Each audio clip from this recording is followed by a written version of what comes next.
After arriving at the stadium on their bus, the Dream Team got out and started walking into the stadium. As they did so, they were greeted by people yelling and cheering for them, people giving them high fives, and some even had signs that said, "Go Team USA." This team consisted of some of the best basketball players not only in the United States, but in the world. That's why they went by the nickname the Dream Team. But I want to talk about one player particular on that team. He is arguably the best white basketball player in the world, and he is a well-known trash talker. I am talking about Larry Bird, a player for the Boston Celtics whose ability to play the game of basketball when he stepped onto the court, especially in the clutch, was impeccable. He was feared by many of his opponents, and standing at nearly 6'10", and being able to shoot and play the game of basketball so well, how could you not fear him?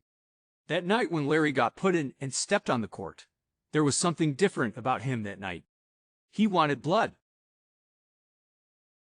So the first play of the game, Larry's track Magic Johnson throws him a pass which he catches and shoots from behind the three-point arc and buries it. The play after that, the exact same thing happens.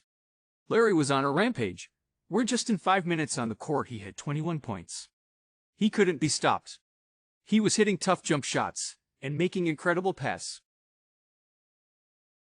His passes were unpredictable, as he would throw no-look passes, behind the head or back passes, and even between defenders' legs. He was grabbing every rebound he could to, and if he decided to go back up with it, he made sure to put his defender to shame. By the end of that night, when the game was over, the Dream Team had smoked the opposing team. They ended the game a little early though, so once everyone left the stadium and there wasn't a soul left, Larry picked up a basketball and started practicing even more. Then, the doors to the gym opened, and in came the janitor. Larry didn't mind though, and he kept shooting and practicing, but then he heard a voice say, "Mind if I take a shot?" It was the janitor's voice. Larry replied with her, and he passed the ball to the janitor. Without hesitation, as soon as the janitor caught the ball, he shot it from the corner of the three-point line and swished it. Larry was impressed. He asked the janitor if he had played basketball before. And that's when something extraordinary happened. The janitor took off his hat and unbuttoned his jacket. Underneath he had a jersey that said, "Kelsey" on the back of it. Larry's eyes lit up. He immediately knew who this guy was. "You're Bob Cousy," Larry said with excitement. "I sure am," Bob said. "I used to play for the same team you do, the Boston Celtics." Larry knew a lot about Bob Cousy. "I know, you're a legend," Larry said. Bob gave Larry a confused look and said, "Well, if I am a legend, you must be God. That performance you gave tonight was nothing short than an incredible feat."